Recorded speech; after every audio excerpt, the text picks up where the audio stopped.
يا أيها الذين آمنوا ادخلوا في السلم كافة ولا تتبعوا خطوات الشيطان وقال عليه الصلاة والسلام إن هذا القرآن يرفع الله به أقواما ويضع به آخرين صدق اللہ ورسولہ صلی اللہ علیہ وسلم۔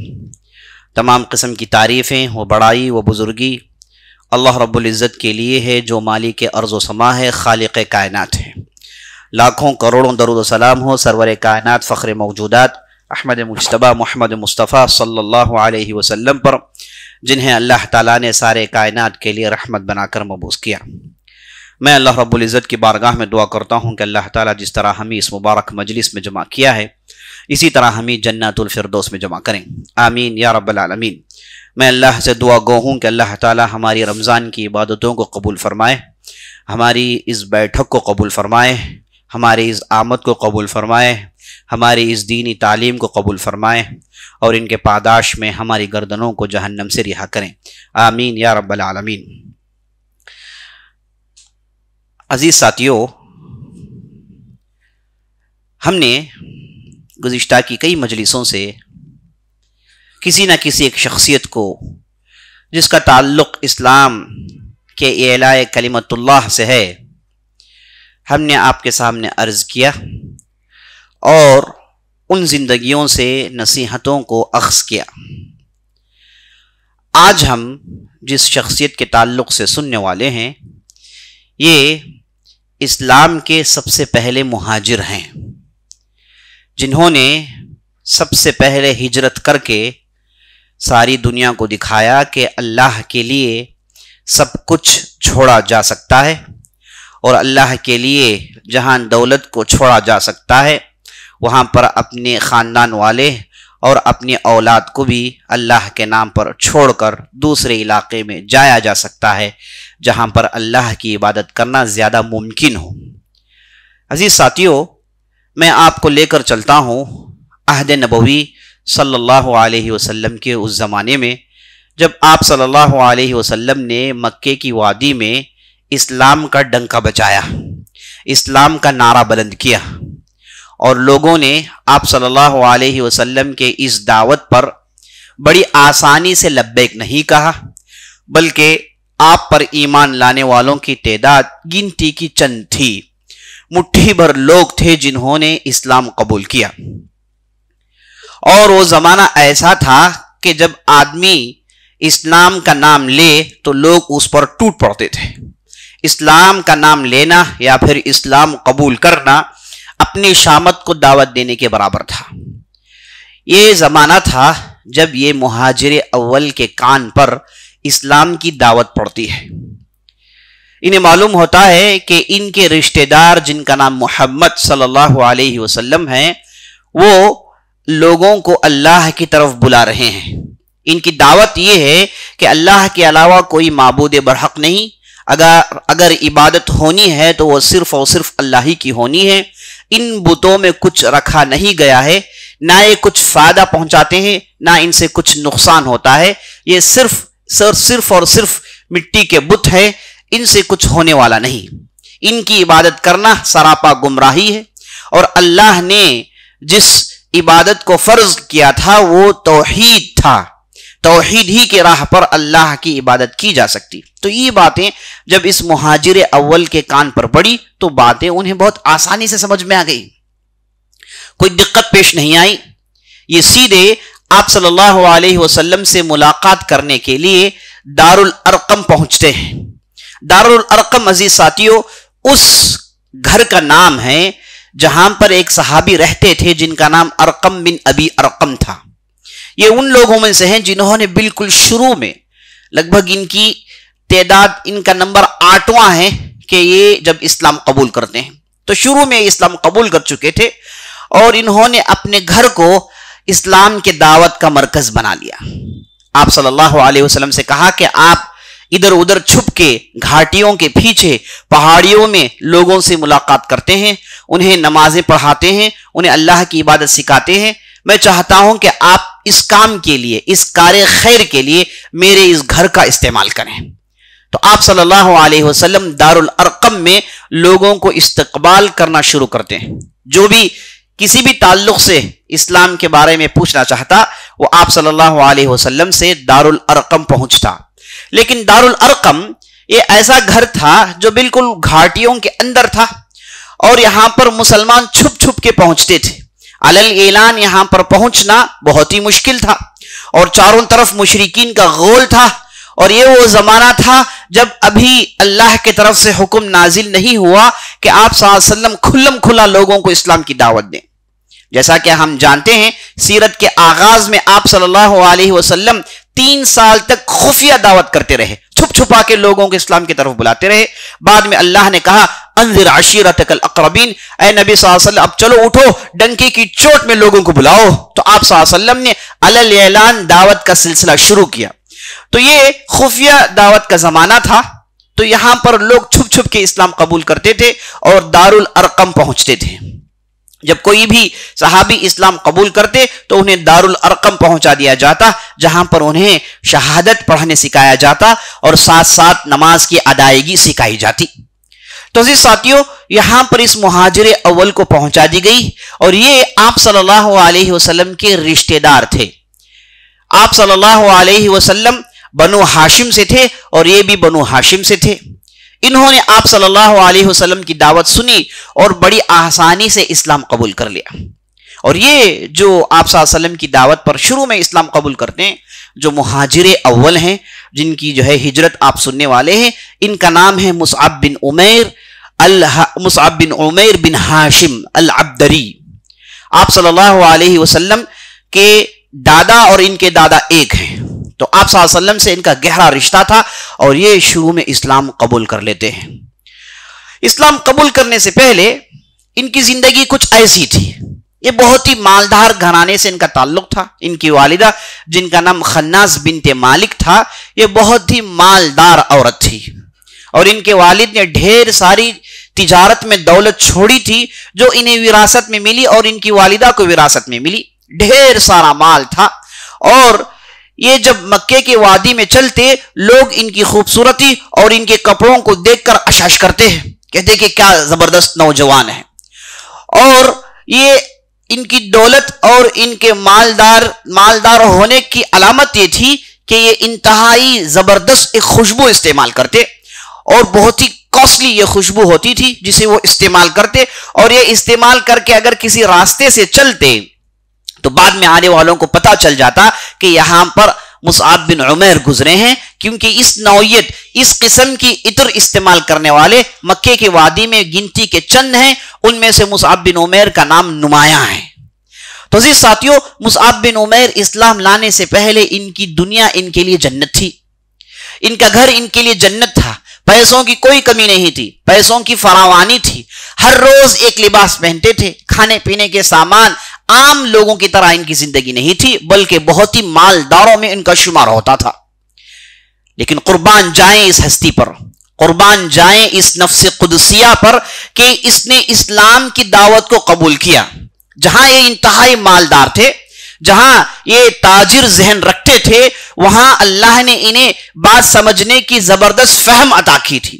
اس لیے ان کا فہم انہیں بتایا, ان کی سمجھ انہیں بتائی کہ جو دعوت محمد بن عبداللہ الہاشمی صلی اللہ علیہ وسلم دے رہے ہیں اس سے حق والی کوئی چیز ہو نہیں سکتی. تو انہوں نے فوراً اسلام قبول کیا اور جیسے ہی اسلام قبول کیا انہیں معلوم ہے کہ یہ موت کے منہ میں ہاتھ ڈال رہے ہیں. انہیں معلوم ہے کہ کون سی دشواریاں آنے والی ہیں, کیونکہ انہوں نے دیکھا ان کے سامنے جو بھی اسلام قبول کرتے ہیں انہیں خوب پیٹا جاتا, انہیں ذلیل کیا جاتا, ان کے چہرے میں تھوکا جاتا, ان کے کپڑوں کو پھاڑا جاتا اور ان کے ساتھ انتہائی ذلت آموز حرکتیں کی جاتی. یہ سب جانتے ہیں. لیکن حق اور دین کی بات, اللہ کے رسول صلی اللہ علیہ وسلم کی دعوت, توحید کی محبت اگر آدمی کے دل میں رچ بس جائے تو وہ دل ساری دنیا کا مقابلہ کرنے کے لیے کھڑا ہو جاتا ہے. اس کے سامنے ساری دنیا کی طاقت کچھ بھی نظر نہیں آتی, دولت اس کے سامنے ہیچ نظر آتی ہے. یہ تو صرف اللہ کو خوش کرنا چاہتا ہے. تو مصعب بن عمیر آپ صلی اللہ علیہ وسلم کی صحبت میں ان کی تربیت ہوتی ہے اور اس انداز سے ان کی ایمانی تربیت ہوتی ہے کہ وہ ساری دنیا کے خلاف ڈٹ کر کھڑے ہونے کے لیے تیار ہو جاتے ہیں. اور مصعب بن عمیر جیسے ہی اسلام قبول کرتے ہیں شروع میں انہوں نے اپنے اسلام کو چھپا رکھا. آپ صلی اللہ علیہ وسلم نے آپ صلی اللہ علیہ وسلم سے شہادت سیکھی اور اس کے بعد نماز سیکھ کر نماز پڑھنا شروع کرتے ہیں.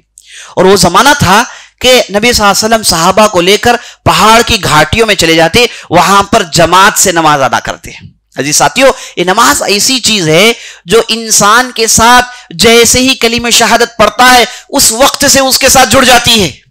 کلمہ شہادت اور نماز ایک دوسرے کے لیے ہیں. کلمہ شہادت ہو اور نماز نہ ہو ویسی شہادت کا کوئی فائدہ نہیں, اور کلمہ شہادت ہو اور نماز نہ ہو اسے کچھ فائدہ ہی نہیں.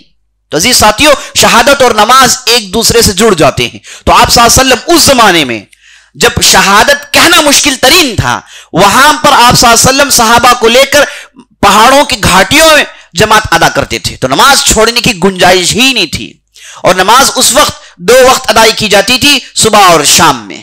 یہ شروع کا بالکل زمانہ تھا. تو نماز بالکل ساتھ ساتھ, جیسے ہی اسلام شروع ہو گیا ساتھ ساتھ نماز شروع ہو جاتی ہے. تو نماز چھوڑنے کا تصور اسلام کے اندر موجود نہیں ہے. لیکن آج ہمارے معاشرے میں حالت یہ ہے کہ اگر جمعے کا موقع آئے تو بہت بڑی تعداد جمع ہو جاتی ہے. اگر رمضان کا شروع کے ایام آپ دیکھیں گے تو بہت بڑی تعداد جمع ہو گئی. اس کے بعد آپ دیکھتے ہیں کہ مسجد میں تعداد گھٹتی ہوئی جا رہی ہے. یہ لوگ اچانک اتنی بڑی تعداد سے کہاں آ جاتے ہیں, اور یہ کہاں چلے جاتے ہیں جب عام دنوں میں نماز پڑھنی ہوتی ہے. افسوس کا منظر ہے کہ ہمارے معاشرے میں ایسے بھی مسلمان ہیں جنہیں نماز کے تعلق سے کچھ جانتے ہی نہیں. ایسے بھی مسلمان ہیں جنہیں صرف جمعے میں ایک دن پڑھنے کا علم ہے. ایسے بھی ہیں جو صرف عیدین کی نماز پڑھتے ہیں. افسوس کا منظر ہے. یہ کیسا اسلام ہوا؟ یہاں تک نبی صلی اللہ علیہ وسلم نے کہا, جس نے اسلام قبول کیا اور اس نے نماز نہیں پڑھی تو یہ آدمی مسلمان نہیں ہو سکتا. من ترک صلاۃ متعمدا فقد کفر, جس نے جانتے بوجھ سے نماز چھوڑی یہ تو کافر ہو گیا. العہد الذی بیننا وبینہم ترک الصلاۃ, ہم مسلمانوں میں اور مشرکین میں فرق یہ ہے کہ ہم نماز پڑھتے ہیں اور وہ نماز چھوڑتے ہیں.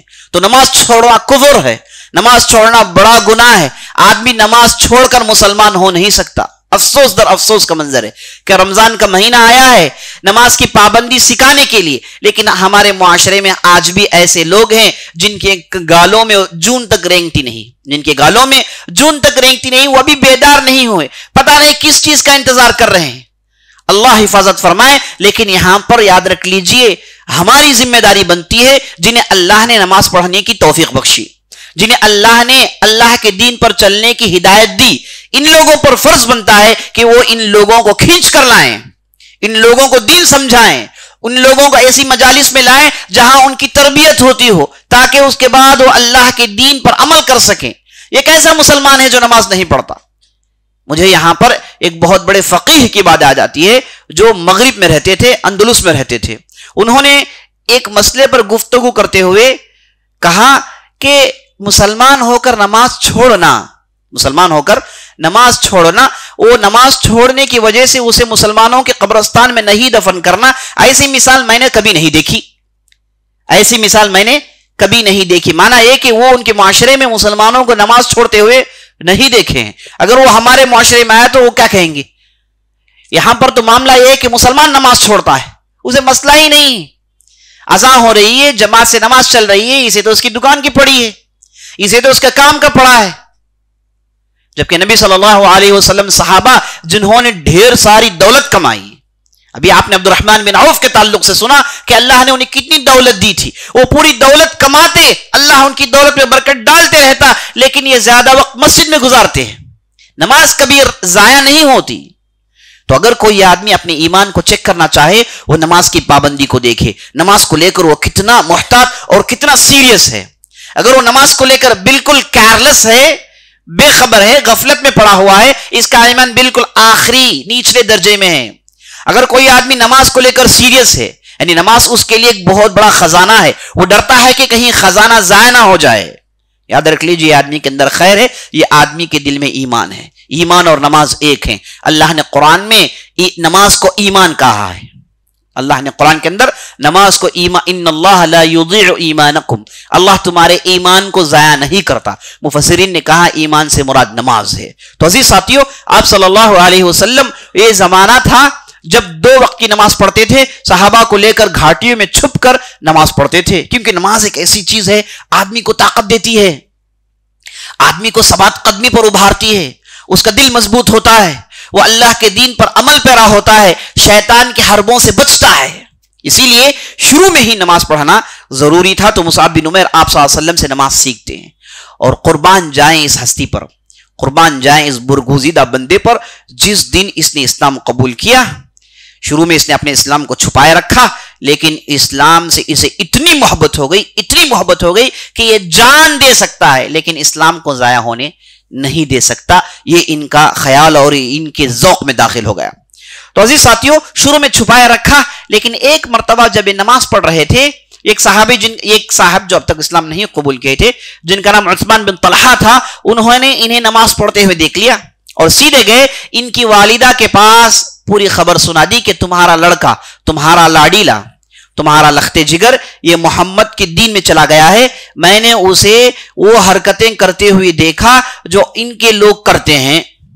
تو جیسے ہی ان کی والدہ نے سنا کہ ان کا لڑکا مصعب بن عمیر، جس پر وہ دل فریفتہ تھی، جسے بے تحاشا محبت کرتی تھی، اور مصعب بن عمیر کو اس نے اتنے لاڑ سے پالا کہ مصعب بن عمیر ان کی لاڑ کی وجہ سے انہیں زندگی میں تکلیف کیا چیز ہے معلوم نہیں تھی، ماتھے سے پسینہ کیسے ٹپکتا ہے یہ نہیں جانتے تھے، جسم ان کا نرم تھا، پیر ان کے نرم تھے، بالکل شاہانہ ان کی زندگی تھی۔ تو والدہ نے ان سے انتہائی محبت کی تھی، لیکن جیسے ہی انہیں معلوم ہوا کہ یہ محمد کا دین قبول کر چکے ہیں تو وہ الٹ جاتی ہے، بالکل پورا بانسا پلٹ جاتا ہے، یہ پوری محبت نفرت میں تبدیل ہو جاتی ہے۔ اب اس نے یہ ٹھان لی کہ مصعب بن عمیر کو محمد کے دین سے نکال کر رہے گی صلی اللہ علیہ وسلم۔ تو شروع میں مصعب بن عمیر کو انہوں نے کہا کہ اے مصعب، تم محمد کا دین چھوڑ دو، تم ہمارے آبائی دین کو کیسے چھوڑ سکتے ہو؟ وہ دین جس پر تمہارے والد عمل کرتے تھے، وہ دین جس پر ہمارے آبا و اجداد تھے، آپ محمد کے نئے دین کی وجہ سے انہیں چھوڑ دو گے؟ ہرگز ایسا مت کرو، محمد کے دین میں مت جانا۔ لیکن مصعب بن عمیر نے ان کی بات نہیں سنی۔ تو اس کے بعد ان کی والدہ نے مصعب بن عمیر کو آزمانا شروع کیا، پہلے ایموشنلی اٹیک کیا، پہلے انہوں نے کہا کہ میں نہیں کھاؤں گی جب تک کہ تم محمد کے دین کو نہیں چھوڑ دیتے ہو۔ تو مصعب بن عمیر نے کہا کہ والدہ آپ ہرگز ایسی کوشش مت کریں، کیونکہ ایسا کرنے سے میں دین چھوڑنے والا نہیں ہوں، یہ اللہ کا دین ہے، آپ اللہ کے رسول ہیں، اس میں کوئی تجارتی فائدہ، اس میں تمہارا ہمارا دین ایسا کچھ ہے ہی نہیں، ایک ہی دین ہے جو اللہ نے نازل کیا ہے، میں آپ کو دعوت دیتا ہوں کہ آپ اللہ کے دین میں داخل ہو جائیں۔ لیکن ان کی والدہ نے چند دنوں تک کھانا چھوڑا، دیکھا کہ مصعب بن عمیر پگھلتے ہیں کہ نہیں پگھلتے ہیں، لیکن مصعب بن عمیر ویسے ہی ڈٹے رہے۔ اور اس کے بعد چند دنوں کے بعد ان کی والدہ نے عجیب و غریب حرکت کی، وہ سڑکوں میں چلے جاتی اور کھلے دھوپ میں کھڑی ہو جاتی، اور ہم جانتے ہیں مکے کی دھوپ قاتل ہوتی ہے، تو دھوپ میں کھڑی ہو جاتی اور مصعب بن عمیر کو چیتاونی دیتی کہ اگر تم دین کو نہیں چھوڑو گے محمد کے، میں اسی دھوپ میں کھڑی ہو کر پاگل ہو جاؤں گی، مر جاؤں گی۔ تو مصعب بن عمیر نے کہا کہ ایسا ہرگز مت کریں، میں دین چھوڑنے والا نہیں ہوں۔ تو ان کی والدہ روزانہ یہ کام کرتی تھی اور سارے خاندان والے مصعب بن عمیر سے کہتے کہ تمہیں عقل نہیں، تمہاری والدہ کیسے کام کر رہی ہے اور تم اس دین کو کیوں نہیں چھوڑتے، تم اس چیز کو کیوں نہیں چھوڑتے؟ تو مصعب بن عمیر نے کہا کہ دیکھیں، میں اس دین کو چھوڑنے والا نہیں ہوں، مجھے لا الہ الا اللہ محمد رسول اللہ کا مزہ لگ گیا ہے، مجھے معلوم ہو گیا ہے کہ دنیا وقتی دنیا ہے، یہاں پر چند دنوں کے لیے ریل پیل ہے اور اس کے بعد آخر اللہ کے بارگاہ میں کھڑے ہونا ہے، اور اللہ سبحانہ و تعالی ہماری زندگیوں کے تعلق سے ہر چیز کے بارے میں پوچھے گا۔ لا یغادر صغیرۃ ولا کبیرہ، کوئی چھوٹی چیز نہیں چھوڑی جائے گی، نہ کوئی بڑی چیز چھوڑی جائے گی، ہر چیز کے تعلق سے پوچھا جائے گا۔ تو مصعب بن عمیر اپنے ثبات قدمی کا ثبوت دیتے ہیں، ڈٹے ہو کر ان کی والدہ کے ان ایموشنل اٹیکس کو جھیلتے ہیں۔ وہ ایسے ہی 3 دن 4 دن 1 ہفتے تک کرتی رہی، لیکن جب انہیں معلوم ہو گیا، لوگوں نے کہا کہ نہیں، یہ جو بھی محمد کے دین میں داخل ہوتے ہیں صلی اللہ علیہ وسلم، یہ لوگ واپس نہیں آتے، یہ جان دے دیں گے، یہ اپنے آپ کو ختم کر دیں گے، لیکن یہ اپنے ایمان کو نہیں چھوڑیں گے۔ پتہ نہیں محمد کچھ جادو کرتا ہے، جو بھی اس کے پاس چلے جاتے ہیں باہر نہیں آتے۔ تو لوگوں نے خناس بنت مالک کو سمجھایا کہ اس دین کو پکڑنے کے بعد لوگ چھوڑتے نہیں، تو لہٰذا تو مصعب بن عمیر سے ہاتھ دھو دو۔ اس کے بعد ان کی والدہ نے تیسری کوشش یہ کی کہ مصعب بن عمیر کو گھر میں ایک قید خانے میں ڈال دیا اور انہیں اسی حالت میں رکھا، اور انہیں کھانے نہیں دیتی تھی، پینے نہیں دیتی تھی، ان کی پوری دولت مندی کو چھین لی. انہیں جو جو آسائشیں، جو جو راحتیں، جو جو سہولتیں گھر میں ملتی تھی سب کو چھین لیتی ہیں. یہاں تک کہ ان کے اچھے عمدہ کپڑے وہ بھی چھین لیتی ہیں، ان کی خوشبودار عطر اسے بھی چھین لیتی ہیں، اور انہیں ایک کمرے میں سڑا ہوا چھوڑ دیتی ہیں. اور مصعب بن عمیر تکالیف جھیلتے رہتے ہیں، پریشانی جھیلتے رہتے ہیں، کہتے رہتے ہیں کہ مجھے اس قید خانے سے نکال دو. تو جب مصعب بن عمیر کو ہر ممکن طریقے سے انہوں نے آزما لیا، لیکن مصعب بن عمیر چھوڑنے والے نہیں ہیں، تو آخر کار مجبور ہو کر وہ قید خانے سے نکالتی ہیں اور مصعب سے کہتے ہیں کہ جا، میں تجھے الوداع کہتی ہوں، اس کے بعد تیرا میرا کوئی تعلق نہیں، اس کے بعد تیرا میرا کوئی تعلق نہیں. اگر مستقبل میں تمہیں دل میں بات آئے کہ محمد کے دین کو چھوڑنا ہے تو تب واپس میرے پاس آنا، تب تک کے لیے میں تجھے خیر آباد کہتی ہوں. ایک روایت میں بات آئی کہ نہیں، وہ مصعب بن عمیر کو قید خانے میں ڈال کر کئی دن تک رکھی تھی، اور ان کے خاندان والے سب مل کے مصعب بن عمیر کو اذیت دیتے تھے. یہاں تک کہ وہ زمانہ آیا جب نبی صلی اللہ علیہ وسلم نے صحابہ سے کہا کہ اب مکے کی وادی، مکے کی گھاٹی سنگلاخ ہو گئی ہے، یہاں پر ایمان کا لفظ بولنا موت کو دعوت دینے کے برابر ہو گیا ہے، تو یہاں پر ہمارا جچنا رہنا ممکن نہیں، اس لیے ہم نبیوں کی سنت پر عمل کریں گے، کوئی ایک ایسی زمین پر ہجرت کریں گے جہاں پر امن اور امان ہو اور ہمارے دین پر ہم عمل کر سکتے ہوں. تو آپ صلی اللہ علیہ وسلم نے ان دنوں حبشہ کی طرف لوگوں کو ہجرت کرنے کی اجازت دے دی. تو پہلی ہجرت ہوئی حبشہ کی طرف. تو مصعب بن عمیر کو کہا گیا کہ اگر تم قید خانے سے باہر نکل آؤ تو ہم آپ کو حبشہ لے جاتے ہیں جہاں پر امن و امان کی زندگی ہوگی. تو مصعب بن عمیر کے تعلق سے ایک روایت میں آتا ہے، ایک صحابیہ ہیں جن کا نام لیلہ بنت ابی لبابہ، وہ کہتی ہیں کہ اچانک ایک مرتبہ نبی صلی اللہ علیہ وسلم رات میں ہمارے گھر آئے، اور ان کے گھر میں ان کے والد جن کا نام عامر بن ربیعہ تھا، ان کے پاس آ کر نبی صلی اللہ علیہ وسلم نے کہا کہ دیکھو مصعب بن عمیر آپ لوگوں کے ساتھ آنا چاہتے ہیں، تو آپ رات کے تاریکی اندھیریوں میں ان کا انتظار کرنا، وہ جیسے ہی آئے انہیں لے کر تم حبشہ کی طرف نکل جانا. تو کہتی ہیں کہ ہم انتظار میں تھے تو بالکل مصعب بن عمیر ایسے لگا کہ کہیں سے وہ دوڑ کر آ رہے ہیں، کہیں سے کوئی انہیں کھدڑا رہا ہے، یہ اپنے قید خانے سے توڑ کر باہر آئے ہیں. پتہ نہیں اللہ نے ان کی مدد کی، کیسے وہ قید خانے سے نکلے پتہ نہیں، لیکن بہت تیزی سے دوڑ کر اس جگہ پہنچتے ہیں جہاں پر آپ صلی اللہ علیہ وسلم نے بتایا تھا. تو وہاں پر عامر بن ربیعہ سے ملتے ہیں، اور عامر بن ربیعہ وہ آدمی ہیں جو مصعب بن عمیر کی وہ ٹھاٹ باٹ زندگی دیکھے ہوئے ہیں، مصعب بن عمیر کی وہ خوشبو، مصعب بن عمیر کے وہ لباس دیکھا ہے.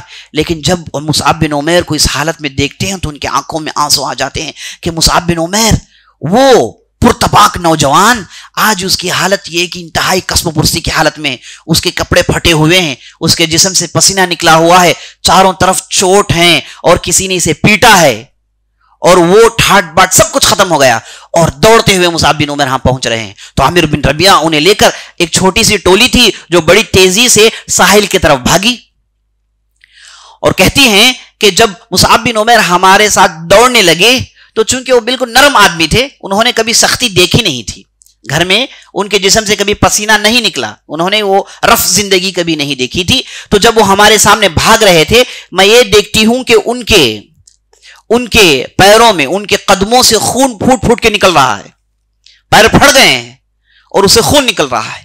تو عامر بن ربیعہ نے جب ان کی اس حالت دیکھی تو آگے بڑھ کے وہ اور دوسرے انہیں اٹھا لیتے ہیں، انہیں اٹھا کے دوڑتے ہیں، یہاں تک کہ انہیں اس کشتی میں پہنچا دیتے ہیں جہاں سے انہیں حبشہ ہجرت کرنی تھی. تو یہ پہلی ہجرت کر کے حبشہ پہنچ جاتے ہیں. اس کے بعد چند دنوں کے بعد وہاں سے واپس آتے ہیں، اور پھر 1 سال کے بعد دوسری ہجرت ہوتی ہے حبشہ کی طرف. اس بار 80 لوگ تھے، تو ان کے ساتھ بھی مصعب بن عمیر ہجرت کر کے حبشہ جاتے ہیں. اور جب وہاں پر پہنچے تو ایک مشہور خبر پہنچی کہ محمد صلی اللہ علیہ وسلم نے مشرکین سے معاہدہ کر لیا، اب کوئی لڑائی نہیں، کوئی مار دھاڑ نہیں. تو یہ جو مسلمان گئے تھے واپس آ گئے. جب واپس آئے تو معلوم ہوا کہ یہ رومرز تھی، اشاعت تھی، اس کی کوئی حقیقت نہیں. تو واپس جو آئے کئی لوگ پھنس گئے، اور پھر انہیں خوب پیٹا گیا اور انہیں اذیت دی گئی. تو مصعب بن عمیر بھی انہی لوگوں میں سے تھے جو واپس آ کے پھنس گئے تھے. تو ایسے ہی ایام آگے بڑھے، اور مسلمان جو بالکل چھوٹی تعداد میں مکی دور میں اسلام میں داخل ہوتے رہے، چونکہ اسلام قبول کرنا انتہائی سخت چیز تھی. یہاں تک کہ نبی صلی اللہ علیہ وسلم 10ویں یا پھر 12ویں بعثت نبوی 12th year of prophethood آپ صلی اللہ علیہ وسلم نے حاجیوں سے ملاقات کرنا شروع کیا. حج کے موقع پر جاتے حاجیوں کے ڈیرے میں اور انہیں اسلام کی طرف بلاتے, اور جہاں کہیں بھی گئے سبوں نے آپ صلی اللہ علیہ وسلم کو رد کیا, سبوں نے آپ صلی اللہ علیہ وسلم کی دعوت کو دھتکارا, یہاں تک کہ آپ صلی اللہ علیہ وسلم کو معلوم ہوتا ہے کہ یہ سرب سے چند لوگ آئے ہیں, یہ ان کا ڈیرا ہے. تو اس زمانے میں آپ صلی اللہ علیہ وسلم کے ساتھ ابو بکر صدیق رضی اللہ عنہ ہوتے, یہ دونوں مل کے اس ڈیرے میں داخل ہو جاتے ہیں. وہاں پر دیکھتے ہیں کہ بنو خزرج کے بعض افراد ہیں اور بنو اوس کے بعض افراد ہیں, لگ بھگ ان کی تعداد 12 کے آس پاس تھی. تو آپ صلی اللہ علیہ وسلم ان کے درمیان بیٹھتے ہیں اور ان کے درمیان اللہ کی دین کی بات چیت شروع کرتے ہیں. تو یہ جو 12 لوگ تھے اللہ نے ان کے دل کو کھول دیا. آپ صلی اللہ علیہ وسلم کی دعوت کو چونکہ آگے بڑھانا تھا تو یہ پاک نفوس اس کے لیے بہت ہی مناسب لوگ تھے. تو انہوں نے نبی صلی اللہ علیہ وسلم کی دعوت سنی اور لا الہ الا اللہ کا پیغام سنا تو انہیں بات سمجھ میں آ گئی. تو یہ لوگ 12 لوگ مسلمان ہوتے ہیں اور نبی صلی اللہ علیہ وسلم سے وعدہ کر جاتے ہیں کہ آئندہ سال حج میں یہاں پھر ملاقات ہوگی آپ کے ساتھ. تو یہ 12 لوگ جاتے ہیں, جا کے چند دنوں کے بعد وہاں سے یہ لوگ خط لکھتے ہیں کہ آپ ہمارے پاس ایک ایسا آدمی بھیجیں جو ہمیں نماز پڑھانا سکھائیں, جو وضو کرنا سکھائیں, جو دین پر عمل کرنا سکھائیں, آپ کا جو پیغام ہے اس کی وضاحت ہمارے پاس کریں. تو آپ صلی اللہ علیہ وسلم کے سامنے ڈھیر سارے آپشنز تھے. ایک طرف آپ صلی اللہ علیہ وسلم کے پاس ابو بکر ہیں, عمر ہے, عثمان ہے, علی ہیں, معاذ بن زید بن ثابت ہیں, معاذ بن جبل, بڑے بڑے افراد ہیں. لیکن آپ صلی اللہ علیہ وسلم نے زید بن ثابت, معاذ بن جبل نہیں, دوسرے بڑے بڑے اصحاب جو مہاجر تھے, بہت سارے آپشنز تھے آپ صلی اللہ علیہ وسلم کے پاس. لیکن آپ صلی اللہ علیہ وسلم نے مصعب بن عمیر کو چنا کہ اے مصعب تم ان لوگوں کے ساتھ جاؤ, تم جا کے اسلام کا صحیح ریپرزنٹیشن کرنا, اسلام کی صحیح نمائندگی کرنا. تو مصعب بن عمیر کا اختیار ہوتا ہے اور مصعب بن عمیر کو مدینہ بھیج دیا جاتا ہے. تو عزیز ساتھیو, جب آپ صلی اللہ علیہ وسلم نے مصعب بن عمیر کو مدینے کی طرف رخصت کی تو آپ صلی اللہ علیہ وسلم نے مصعب بن عمیر کی اس حالت کو دیکھ کر آپ صلی اللہ علیہ وسلم نے کہا ما رأيت بمكة احدا احسن لمة ولا ارق حلة ولا انعم نعمة من مصعب بن عمیر. میں نے مکے کی وادی میں سب سے خوبصورت بال کسی کے نہیں دیکھے سوائے مصعب بن عمیر کے. میں نے مکے کی وادی میں سب سے خوبصورت لباس پہننے والا مصعب بن عمیر سے بہتر کسی کو نہیں دیکھا. میں نے مکے کی وادی میں سب سے مالدار, سب سے ٹھاٹ باٹ کی زندگی جینے والا مصعب بن عمیر سے بہتر کسی کو نہیں دیکھا. لیکن آج مصعب بن عمیر کی حالت یہ ہے کہ وہ اللہ کے دین پر ایمان لانے کی وجہ سے ان تمام چیزوں کو قربان دے چکے ہیں. آج ان کی حالت یہ ہے کہ مدینے کی طرف سفر کر کر جا رہے ہیں اور ان کے پاس ٹھیک سے کپڑے بھی نہیں پہننے کے لیے. وہ سب کچھ چلا گیا, اب صرف انتہائی سخت زندگی جسے مصعب بن عمیر نے للہ قبول کیا. اب یہاں پر سوال یہ پیدا ہوتا ہے کہ اللہ کے رسول صلی اللہ علیہ وسلم نے جہاں ڈھیر سارے بڑے صحابہ تھے وہاں پر مصعب بن عمیر کا انتخاب کیوں کیا؟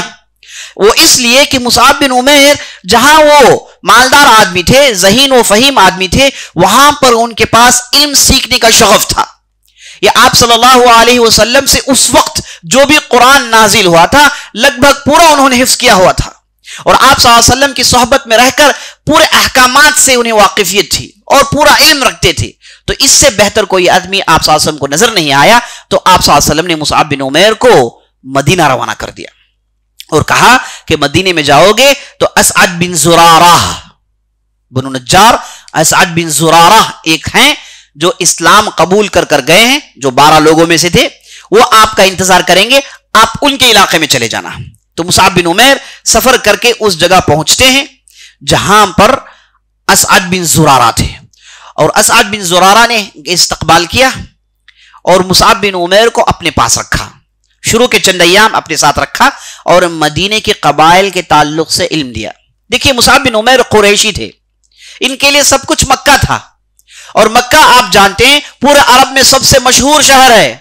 چاہے عرب کہاں کے بھی ہوں انہیں مکہ آنا ضروری ہے. عربی اور مکہ ایک دوسرے کے لیے ہیں.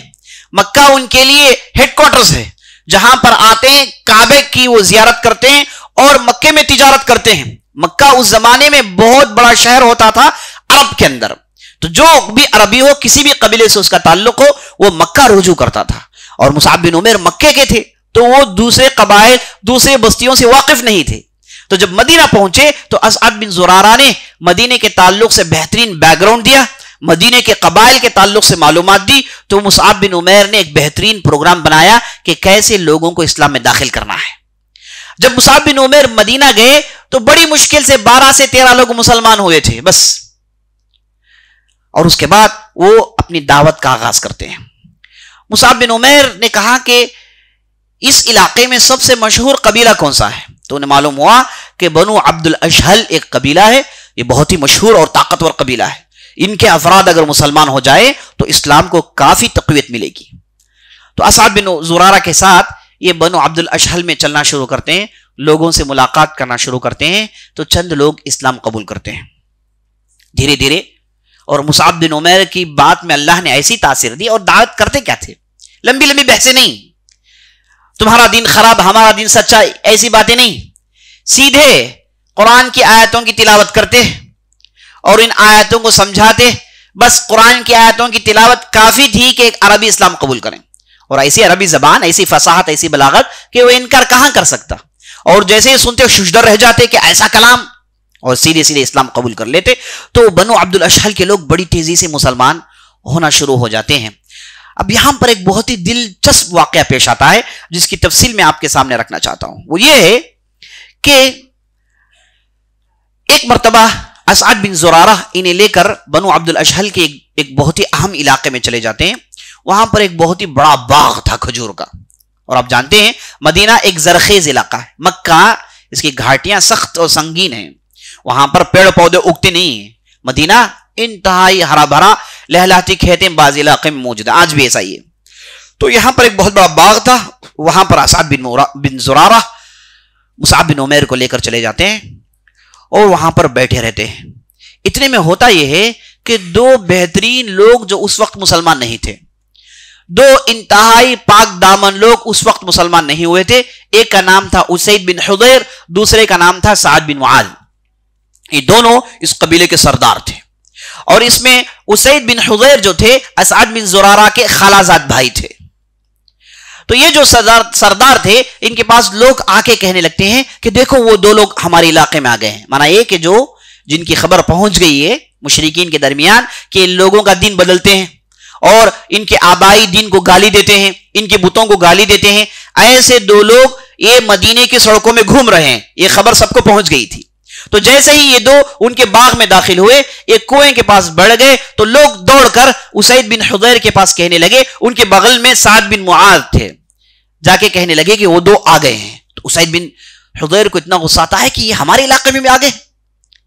اور سعد بن معاذ جو بغل میں بیٹھے تھے انہوں نے کہا کہ انہیں تو روکنا چاہیے، یہ کیسے ہمارے علاقے میں آ کے ہمارے لوگوں کو بیوقوف کیسے بنا سکتے ہیں.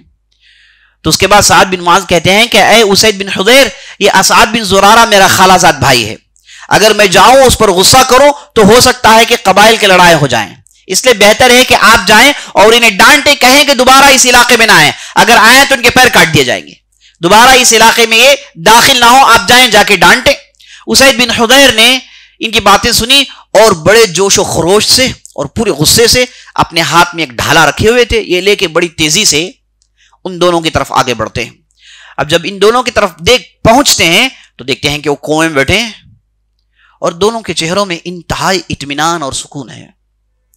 اسید بن حضیر جیسے ہی ان کے چہرے کو دیکھتے ہیں سراسیمہ ہو جاتے ہیں کہ یہ کیا ہو گیا، یہ کیسے لوگ ہیں، بڑے آرام سے بیٹھے ہوئے ہیں، انہیں تو گھبرا ہونا چاہیے کیونکہ ہم ان کے پیچھے پڑے ہیں اور انہیں بدنام کیا گیا ہے، انہیں تو کچھ اور چہرہ رکھنا چاہیے، لیکن ان کا چہرہ کچھ اور ہے.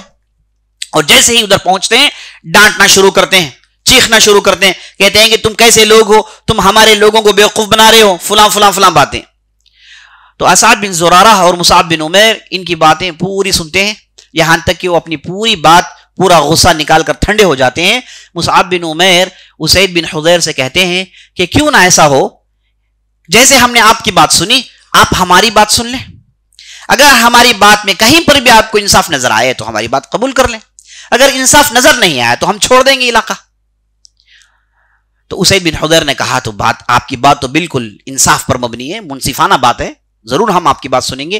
یہ کہے کہ وہ اپنے پاس جو ڈھال تھا اسے گاڑتے ہیں اور مصعب بن عمیر اور اسعد بن زرارہ کے بغل میں بیٹھ جاتے ہیں. بیٹھتے ہیں, کافر تھے, ابھی دیکھیں گے اٹھیں گے مسلمان ہو کر, ان کے بعد بیٹھتے ہیں. تو مصعب بن عمیر نے کچھ نہیں کیا, کہا کہ اے اسید, ہمارے پاس ایک کلام ہے, آپ اس کلام کو سن لیجئے, اس کے بعد ہم گفتگو کریں گے. ایک ہے کہ سورہ زخرف کی تلاوت کرتے ہیں, شروع کے چند آیتوں کی تلاوت ہوتی ہے.